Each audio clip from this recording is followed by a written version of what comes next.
Mas agora eu acho que eu vou, para não ficar sempre daqui para lá, de lá para cá, eu vou pular. Vou para a Flávia.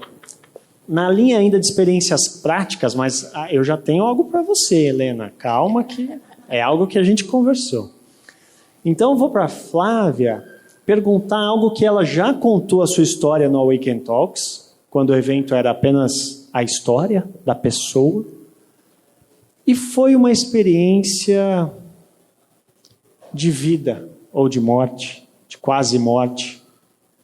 E eu gostaria que você falasse, se você se sentir à vontade, como chegou a você essa quase morte e o que você fez e tem feito, e hoje tem uma rotina que dorme 8 horas da noite, acorda 4:30 da manhã. Queria que você passasse por isso e falasse um pouco da sua rotina. Tá bom.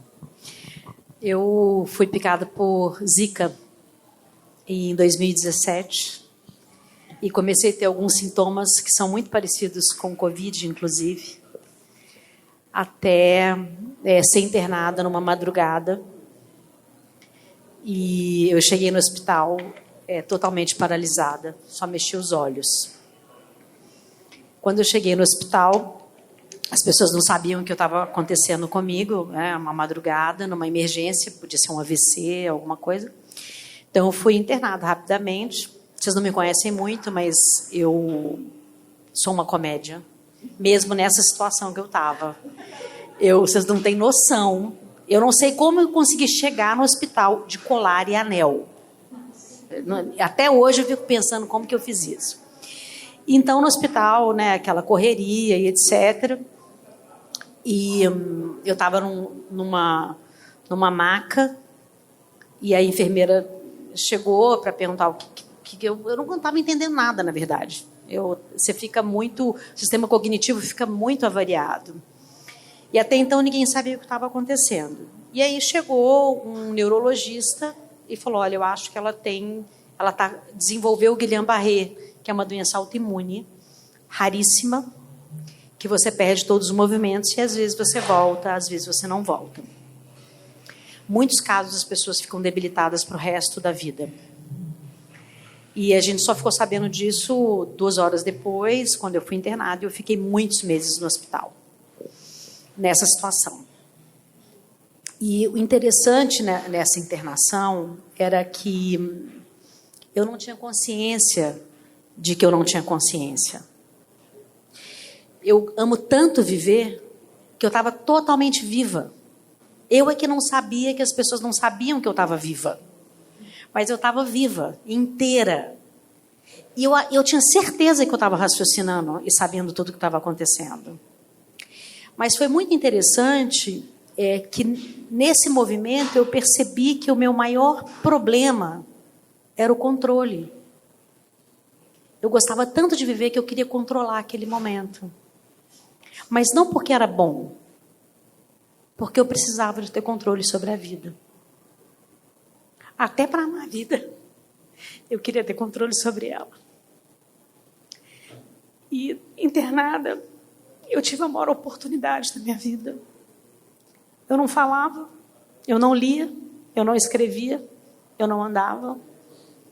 Eu virei um bebê. E eu fui cuidada. Fui banhada, fui amada. E eu transformei o hospital num monastério. Quem entrava no hospital, quem entrava no quarto, para mim, eram os monges que estavam me cuidando. Me lembrando quem eu era todo o tempo. Me lembrando das escolhas que eu havia feito na vida. E não eram escolhas ruins. Se a gente for nos termos práticos da vida, eu sou vegetariana desde menina. Nunca bebi, nunca usei droga.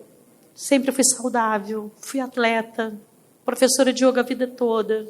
Comecei a meditar, eu tinha 17 anos. O que podia dar errado? Tudo, deu tudo errado. Porque eu estava lá, imóvel.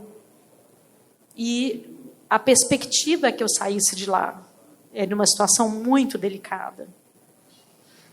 Meu pai é médico e os médicos falavam, olha, vocês vão ter que ver um lugar para ela morar, ela não vai ter mais condição de fazer o que ela fazia. Eu moro numa casa que eu construí um hub espiritual. Eu era muito menina quando eu fiz essa decisão. Então, eu sempre morei afastada. Eu como o que eu planto. Antes de vir para cá, eu estava plantando a minha comida. E isso há muitos anos eu faço isso. Mas eu não sabia que eu tinha essa perspectiva, porque eu tinha certeza que eu ia sair de lá. Mas eu não sabia que eu tinha certeza também. Mas uma coisa muito interessante dentro do hospital é você ter a noção que você não sabe quem é você. Por um lado. Mas o resultado é o resultado de você ser você. O jeito que você sai daquilo que você entrou é a resposta daquilo que você construiu.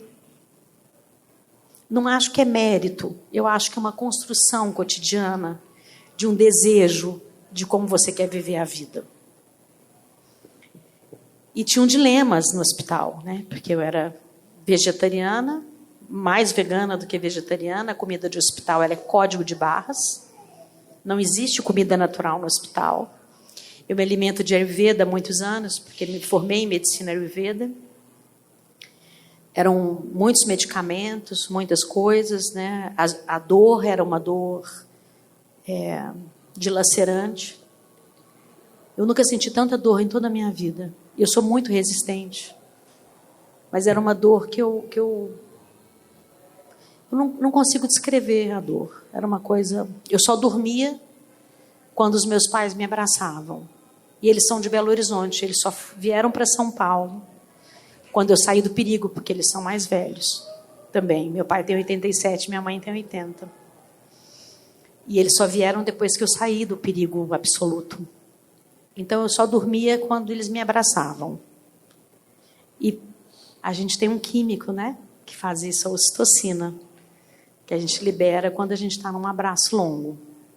Até o Cauê lembra de eu, quando a gente se conheceu, eu era uma abraçadora profissional, eu abraçava todo mundo, porque eu aprendi a abraçar de uma maneira que eu via a cura acontecer. E aí, de repente, né, eu tive que me aposentar, mas eu ainda abraço escondido. Mas eu estou contando essa passagem porque o meu cotidiano, eu descobri que as pessoas que têm uma doença autoimune grave, como a minha, que é uma doença rara, têm dor todo dia, tem muito cansaço. Às vezes o corpo inteiro fica inchado. São várias doenças autoimunes diferentes, né? Lyme, até uma doença comum, né? Que é, por exemplo, a da tireoide, o hipotireoidismo, que as pessoas não dão importância. As pessoas ficam muito cansadas com o hipotireoidismo também.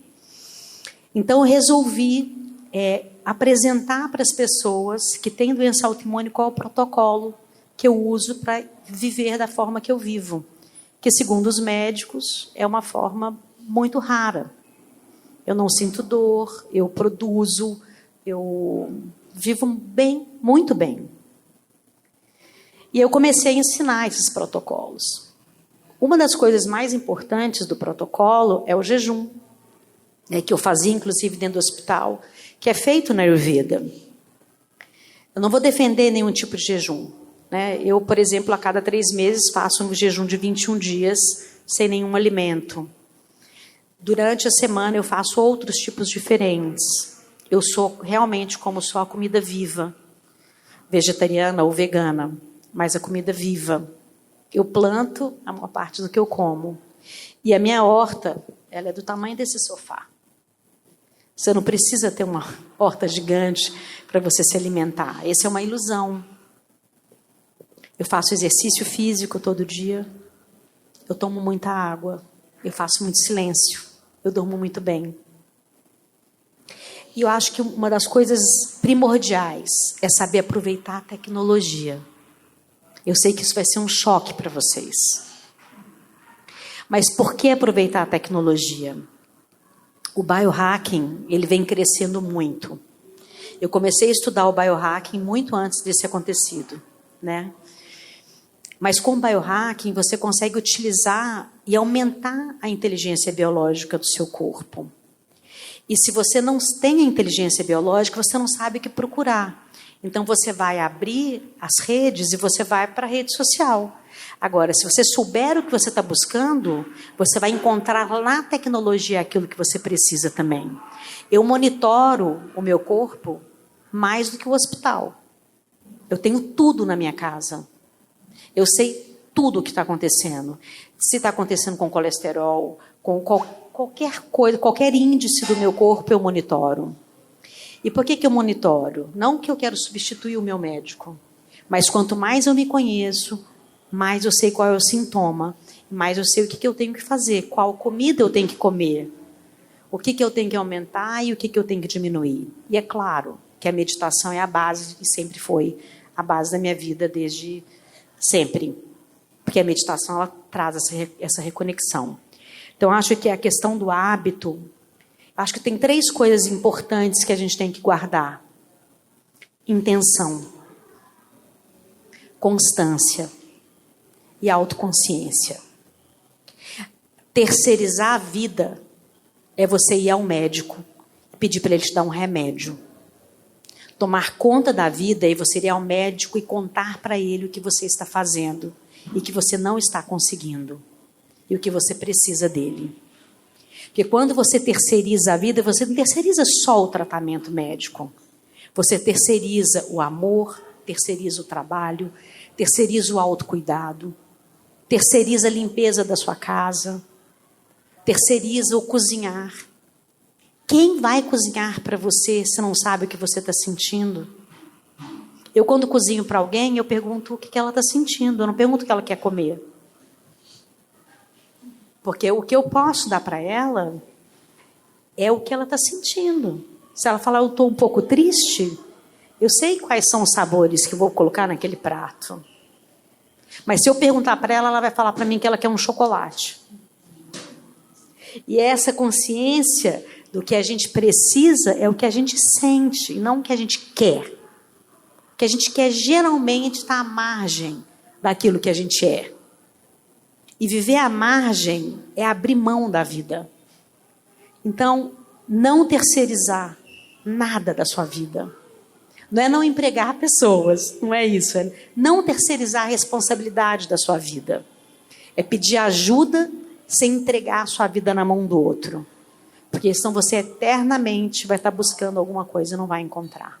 Desculpa, eu acabei ocupando muito tempo aqui. Acho que todo mundo gostou, todo mundo adorou.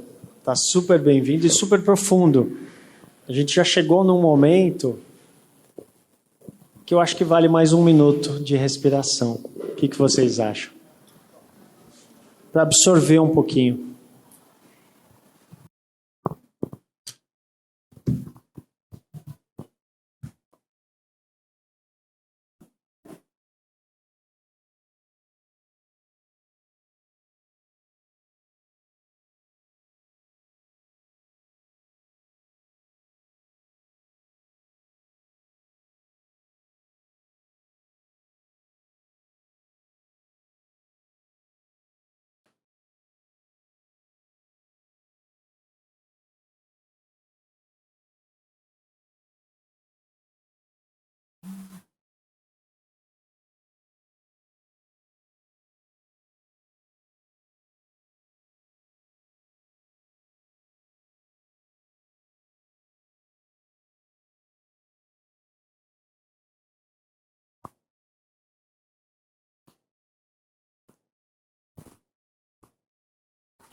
Legal. Estamos prontos para a próxima metade.